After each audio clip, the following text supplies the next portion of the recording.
Yo, you know what, Raven? I was gonna ask you if you wanted to ride with me. I drove to Chicago by myself. Everybody flaked on me. I'm going to prom, girl. To adult prom. A man is going to prison for his ex-girlfriend in front of their toddler on Thanksgiving Day. I'm nervous, and I just want to leave here. Audio. Simultaneous call. Randall Watkins yelling. She kicked me in my face. She kicked me in my face. Audio. 911 dispatcher urgent. You need to get out of her face. Go to another room. A whole other separate room. Audio. 2-year-old crying in background. Silence. Audio. Single gunshot. That gunshot you just heard? It happened 27 minutes after police knocked on the door and walked away. The woman begging for help had called 911. Police were dispatched. They arrived. And then they left. But here's what makes this even more unforgivable. The man she was trapped with had already murdered someone the exact same way. A bullet in the back. And this wasn't even his first time abusing Raven. So the question isn't just how did this happen. It's how many times does someone have to shoot people in the back before someone stops them? How many women have to call for help before police actually help? How many times does a convicted killer get to walk free? Before we go further, I need to tell you something about this channel. 97% of you watching right now aren't subscribed. And I get it. You want to see more content first. Make sure it's worth it. But here's the thing. Raven's mother fought for 3 years and spent thousands of dollars just to get the body camera footage we're about to show you. She did that so people would know what happened. So this wouldn't be forgotten. So maybe, just maybe, another woman wouldn't have to die the same way. If you can't even click a free subscribe button for a woman who literally fought for years to expose how the system failed her daughter, I don't know what to tell you. Or maybe you have a good reason not to subscribe. If so, I genuinely want to hear it. Leave a comment explaining why. But if you believe stories like Raven's deserve to be told and analyzed for what went wrong, hit that subscribe button. Because we're not just telling you what happened. We're breaking down every single failure that led to her death. Let's get into it. Raven Bianca Gant was born in Minneapolis, Minnesota, in the heart of the Twin Cities. At 27 years old, she was exactly where she wanted to be in life. She worked as an accounts manager at the Union Depot Hotel. And this wasn't just a job for her. This was a career she was building. Her best friend Jakara described her this way. Fun, loving, the life of the room, probably the most fashionable person you'd ever meet. Her mother Lakeisha remembers her daughter as someone who always knew where she was headed. Raven wasn't just drifting through life. She had plans, goals, a future she was actively creating. She was incredibly close to her family. Her father adored her. Her brother Ronald was more than just a sibling. He was her protector, the one who would do anything to keep her safe. This was a woman surrounded by love, by people who would have moved heaven and earth for her. And then there was her daughter. 2-year-old JJ was the absolute center of Raven's world. If you look at the videos Raven posted on social media, you see a mother completely devoted to her child. In one clip, JJ is playing around, and Raven laughs. Why are you looking at me, weirdo? Just a normal, happy moment between a mom and her baby. In another video, Raven's holding up her phone, trying to get JJ to smile. Cheese, mama. Say cheese. These weren't staged moments for the camera. This was Raven's real life, playful, loving present. Everything she did, every decision she made, was with JJ's future in mind. On the morning of November 28th, 2019, Thanksgiving Day, Raven posted on Facebook, "Anyone need a turkey? I have an extra one." She was excited about the holiday, excited to spend time with her family, making plans for dinner, looking forward to the day. These would be the last words anyone would ever see from Raven Gant. Within hours, she would be dead. But to understand how he got there, we need to talk about the man who killed her.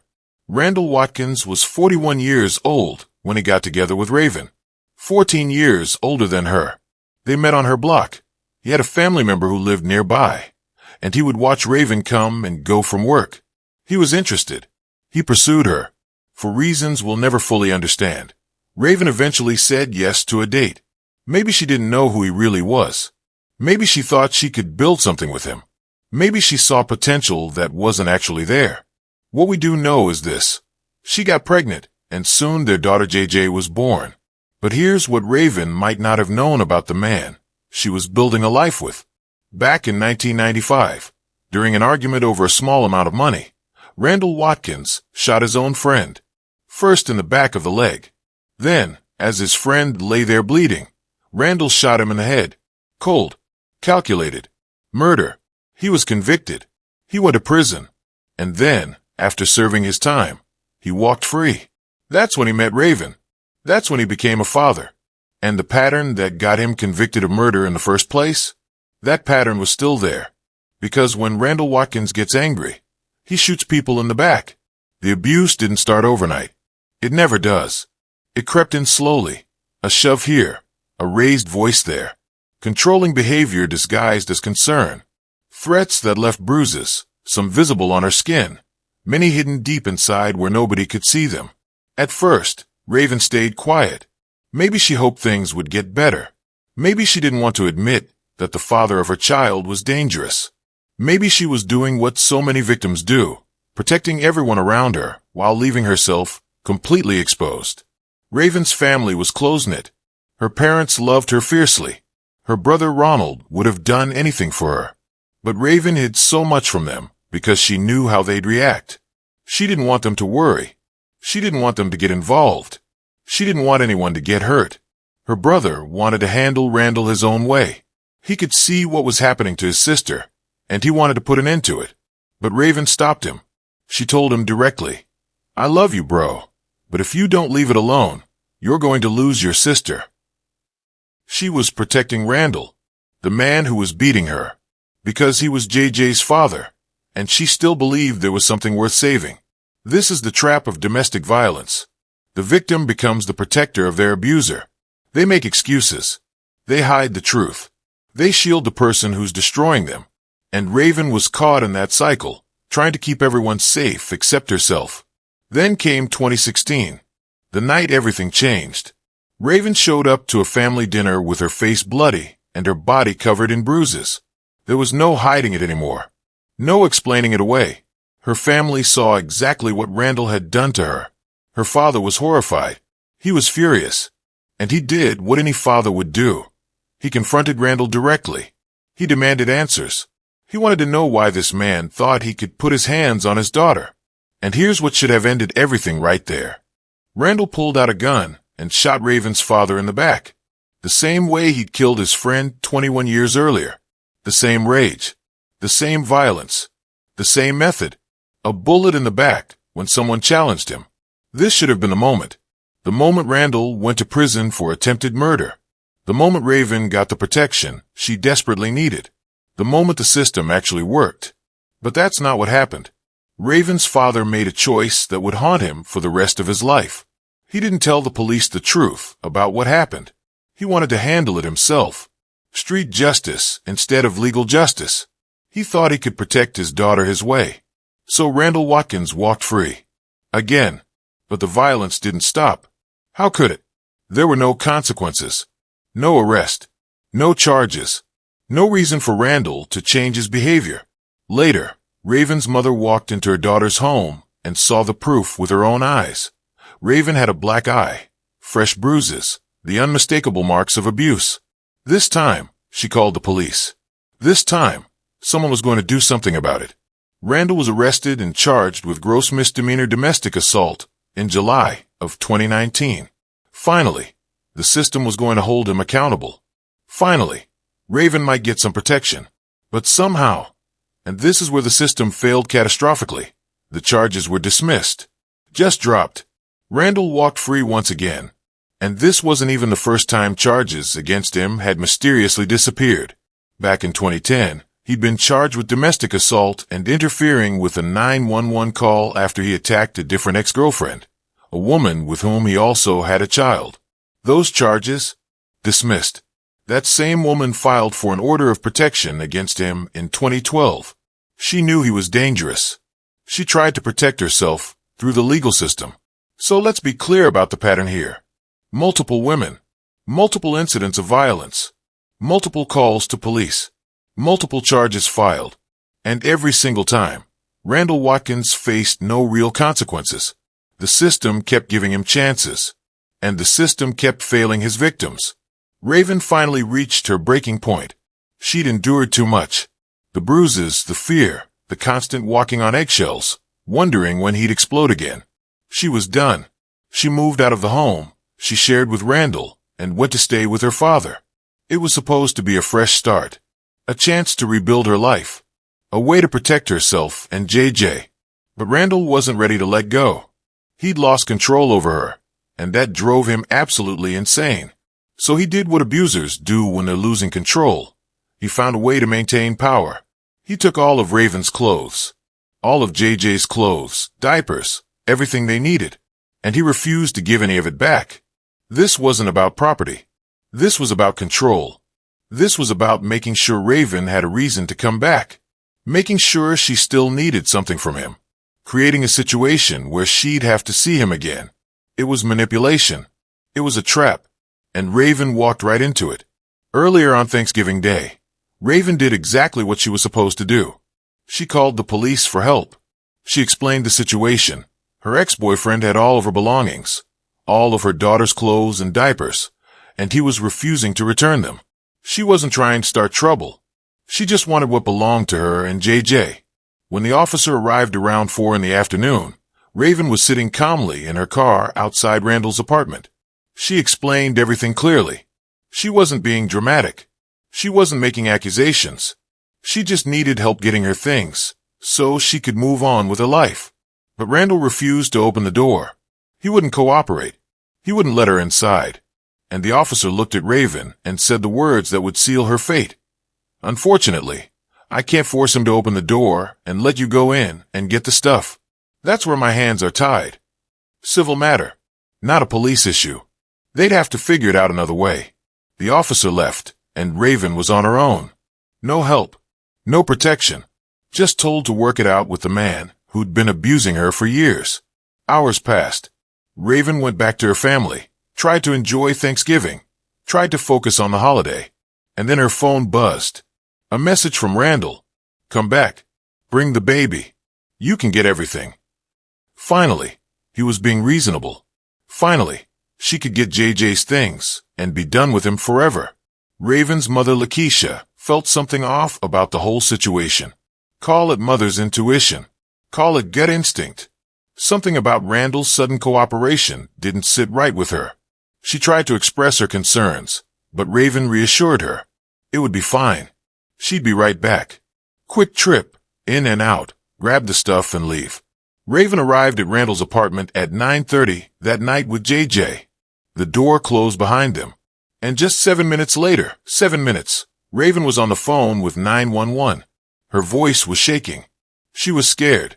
She told the dispatcher she just wanted her clothes. She just wanted to leave.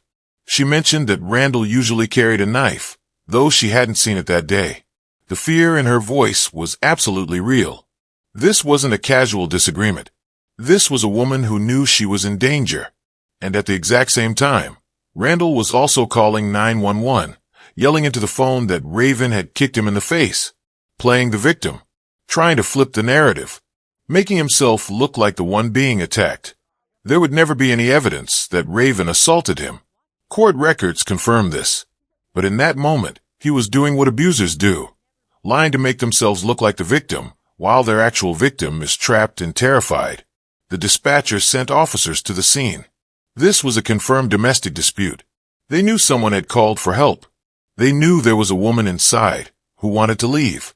They knew there was a 2-year-old child present. This should have been treated as high priority. Body camera footage shows exactly what happened next. Officers walked up to Randall's door and tapped on the screen once. Once. They didn't announce themselves. They didn't say Minneapolis police. They didn't look through the windows to see if anyone was inside. They didn't check the back door. They didn't knock harder or call out for Raven. The house looked dark. Nobody answered the door. And after being at the scene for exactly 2 minutes, one of the officers radioed back to dispatch. "The house is all dark and nobody's answering the door." Dispatch tried calling Randall Watkins back. His phone went to voicemail. But here's what's crucial. Nobody called Raven back. Nobody tried to reach the woman who had called for help. The officers cleared the scene and left. 2 minutes of effort for a domestic violence call. 2 minutes for a woman who had specifically said she was scared and wanted to leave. 2 minutes, and then they just drove away. Inside that apartment, Raven was still trapped. JJ was still there, and the situation was getting worse by the second. At 10:08, 30 minutes after the police had knocked and left, Randall called 911 again. He was still playing his game, asking how long it would take for officers to come back and remove Raven from his house. As if she was the problem. As if she was trespassing. The dispatcher told him they'd send officers back. Help was coming, but instead of rushing back to an active domestic violence situation, the officers who'd been dispatched made a choice. They drove several blocks away to use the bathroom. Then they decided to investigate a stolen vehicle. A domestic dispute with a scared woman and a toddler inside took a back seat to a bathroom break and a car. Meanwhile, inside the apartment, everything was falling apart. The tension was suffocating. You can hear it in the final 911 call. Randall's voice getting louder, more volatile. The dispatcher is practically begging him. You need to get out of her face. Go to another room. A whole other separate room. And in the background, you can hear JJ crying. A 2-year-old little girl watching her parents in crisis. Not understanding what's happening. Just knowing that something is terribly, terribly wrong. 6 minutes into that final call, nearly half an hour after police had first knocked on the door and walked away, a single gunshot rang out. Randall had pulled out a gun and shot Raven once in the back. Fatal. Done. In front of their daughter. The same way he'd killed his friend in 1995. The same way he'd shot Raven's father in 2016. When Randall Watkins gets angry, he shoots people in the back. And this time, it killed the mother of his child. Seconds after the gunshot, Randall was back on the phone with 911. You can hear him yelling in the background. You can hear JJ crying for her mother.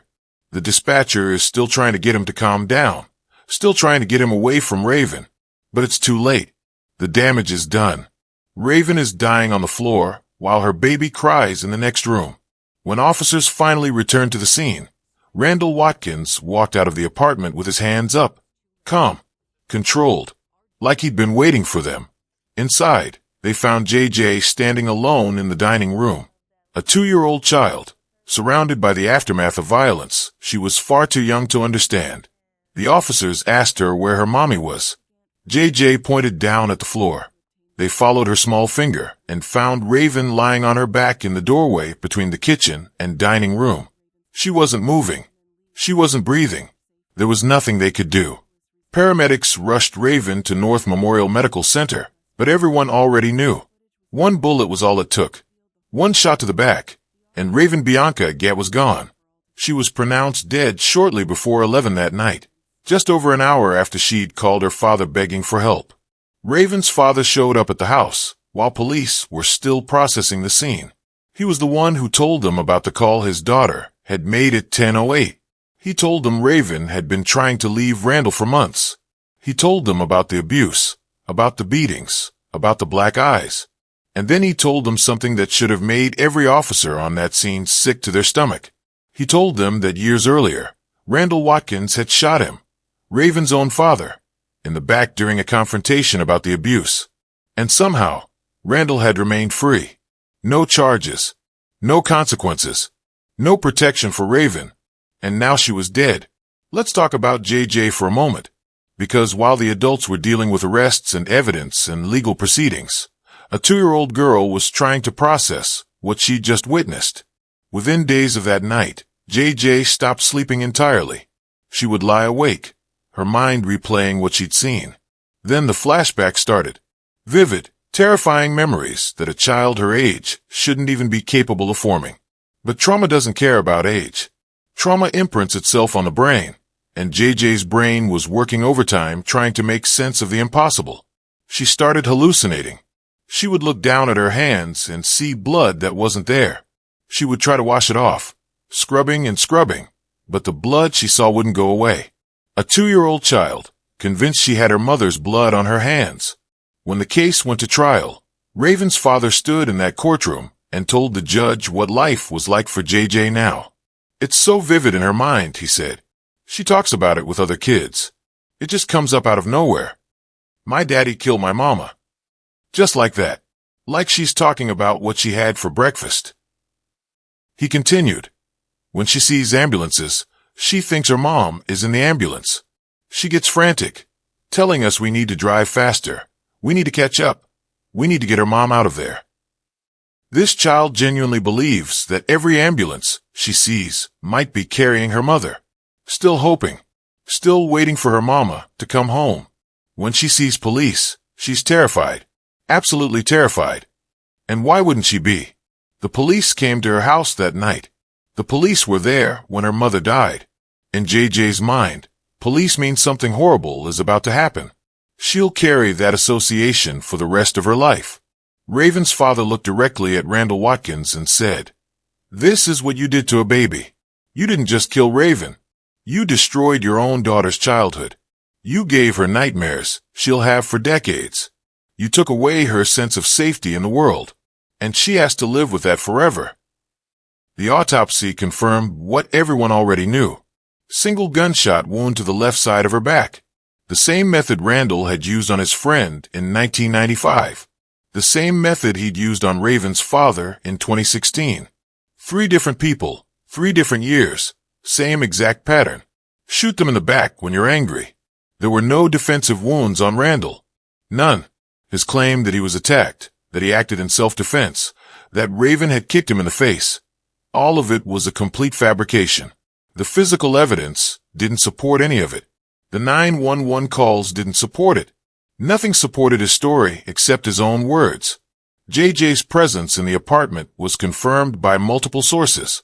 The 911 calls captured her crying in the background. Officers found her standing there when they finally came back. She saw everything.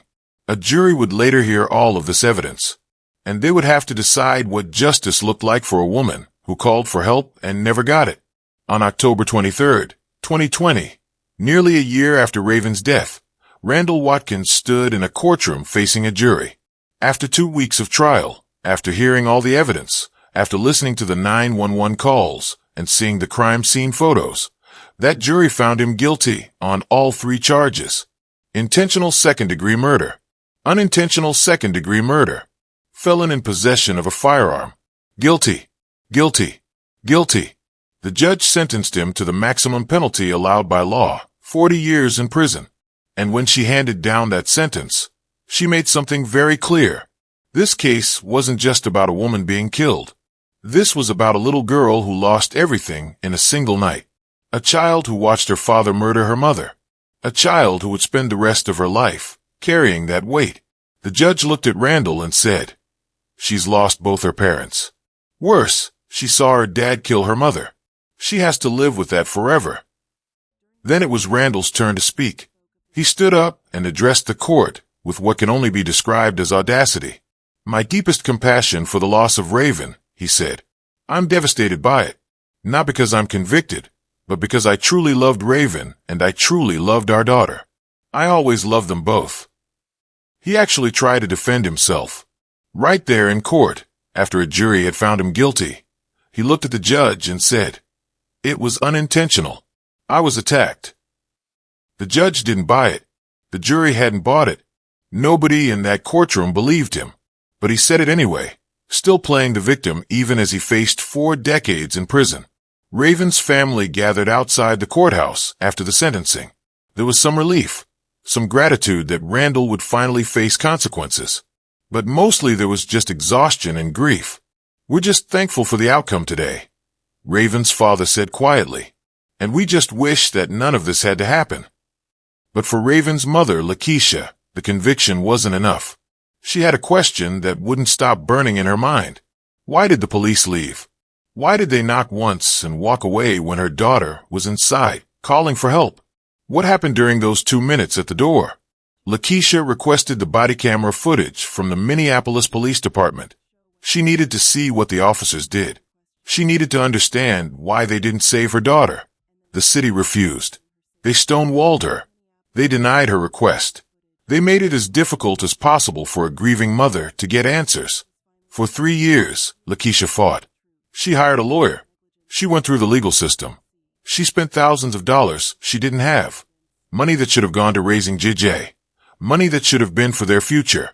Instead, she had to pay just to see video footage that should have been public record from the beginning.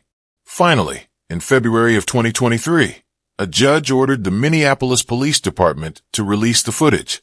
And when Lakeisha finally watched it, her heart shattered all over again. Because what she saw was even worse than she'd feared. The officers walked up to the house. They tapped on the screen door once. Once. They didn't announce themselves. They didn't shout Minneapolis police, or we're here to help, or anything that would let Raven know that the help she'd called for had arrived. They didn't look through the windows to see if anyone was inside. They didn't check the back door. They didn't try the handle. When nobody answered immediately, they just stood there for a minute. Then they radioed dispatch.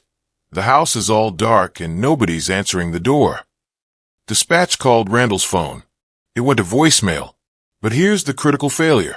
Dispatch never called Raven back. The woman who had made the original call for help. The victim in a domestic violence situation. Nobody tried to reach her. After 2 minutes and 7 seconds at the scene, the officers got back in their car and left.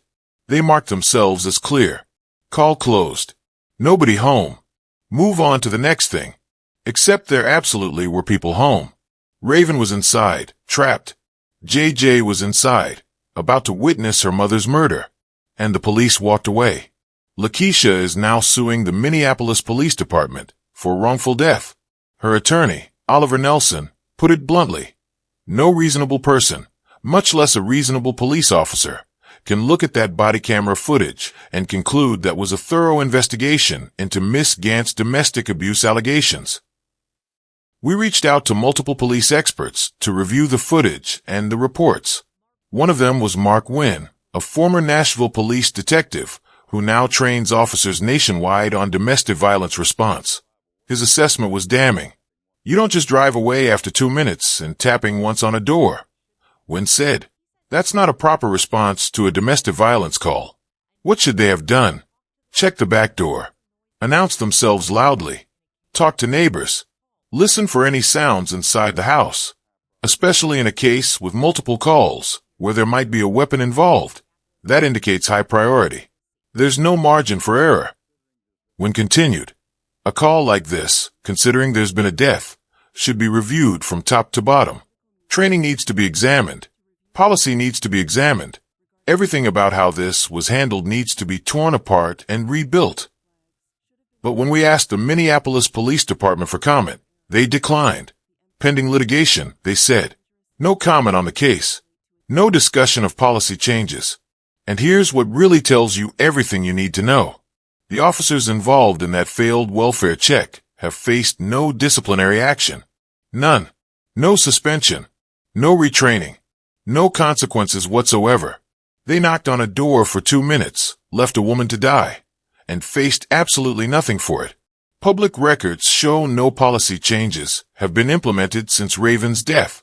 The same procedures that failed her are still in place. Which means right now, today, there could be another woman calling 911 for help. And officers could show up, knock once, and leave. Because nothing has changed. Lakeisha fought for 3 years to get that footage released. Not for revenge. Not for money. She fought so people would know what happened. So Raven's death wouldn't be swept under the rug. So maybe, just maybe, the system would change and another family wouldn't have to go through this nightmare. Let's break down exactly how the system failed Raven Gant. Because this wasn't just one mistake. This was a cascade of failures across multiple institutions over multiple years. And every single failure brought her one step closer to that Thanksgiving night. Start with the criminal justice system. In 1995, Randall Watkins murdered his friend over a small amount of money. Shot him in the leg, then in the head. He was convicted, served time, and was released. Fair enough, he did his time. But then in 2010, he was charged with domestic assault and interfering with a 911 call after attacking a different girlfriend. Those charges were dismissed. In 2012, that same woman filed for a protection order against him. The system acknowledged he was dangerous enough to require a court order keeping him away. But when he violated patterns of behavior again, nothing happened. Then in 2016, He shot Raven's father in the back. Attempted murder. Same method he'd used in his first killing. But because Raven's father didn't tell police the truth, Randall faced no charges. He walked free again. July of 2019, just 4 months before he killed Raven. He was charged with assaulting her. Gross misdemeanor domestic assault. This was it. This was the chance to stop him before it was too late. But somehow, those charges were dismissed. A man with a murder conviction, multiple domestic violence complaints, a pattern of shooting people in the back when he's angry, and the charges just disappeared. Every single time, the system gave him another chance. Every single time, his victims got nothing. No protection, no justice, no safety, just empty promises that the law would keep them safe. And Raven paid for those failures with her life. Now let's talk about the police response on Thanksgiving night. The first call came in at 4 in the afternoon. Raven explained that her ex had her belongings and wouldn't return them. The officer who responded told her it was a civil matter. He couldn't force Randall to open the door. She'd have to figure it out another way. But here's what that officer should have recognized. Woman trying to retrieve belongings from an ex's house. That's not a civil matter. That's a domestic situation with the potential to escalate. The officer should have documented it. Should have flagged it in the system. Should have known that if another call came from that address, it needed to be treated as high priority.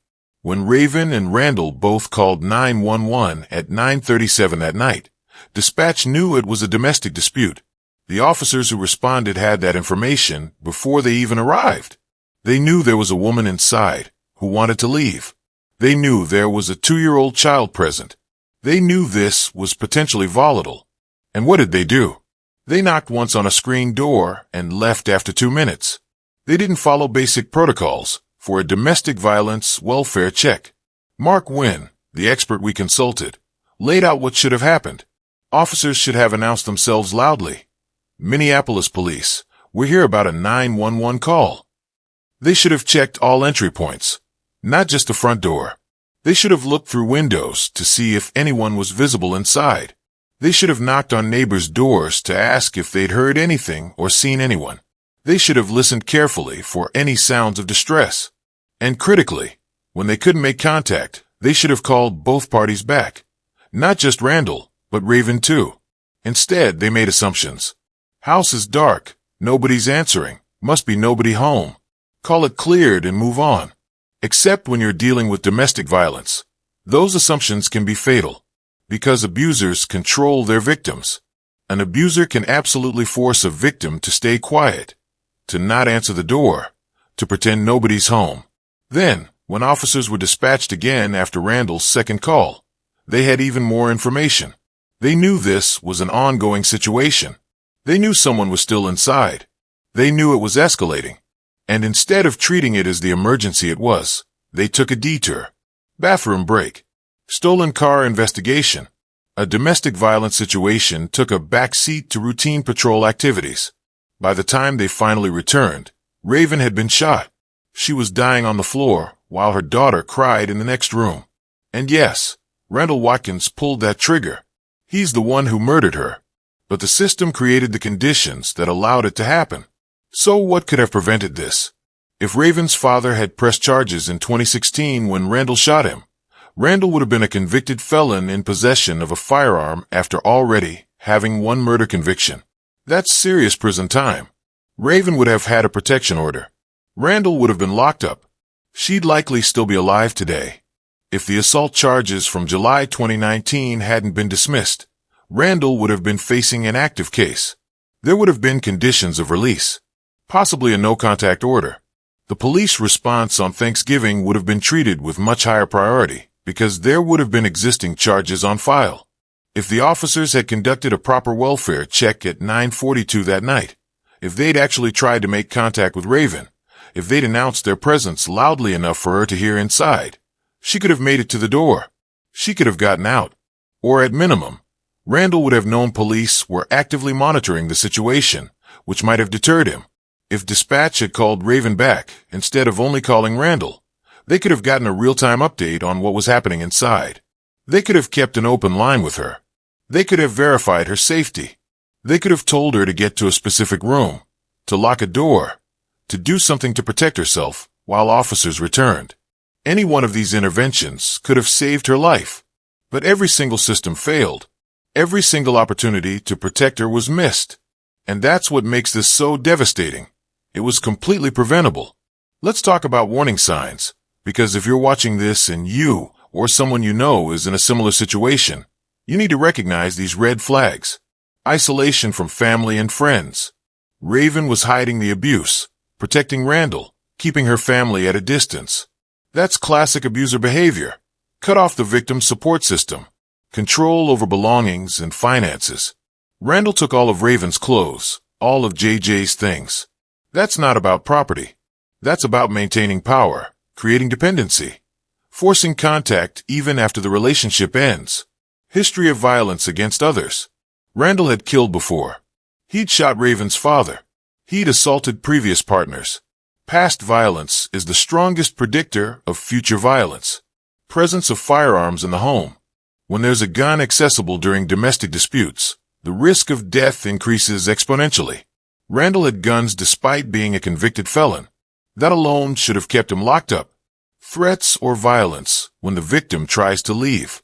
The most dangerous time in an abusive relationship is when the victim attempts to leave.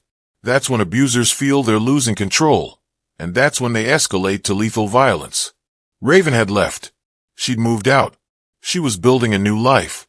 But she went back for belongings, and that return visit cost her everything. If you're trying to leave an abusive relationship, never go back alone. Never go back for belongings, no matter how important they seem. Your life is worth more than clothes, more than furniture, more than anything you left behind. Get a police escort if you absolutely must retrieve items. Better yet, consider those items gone. Replace them. Start over.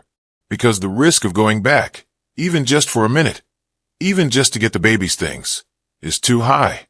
Abusers set traps. They lure you back with promises of cooperation, with offers to return your belongings, with anything that gets you in their space one more time. And that one more time can be the last time. Raven thought she'd be in and out. Quick trip. Grab the stuff and leave. But Randall had other plans.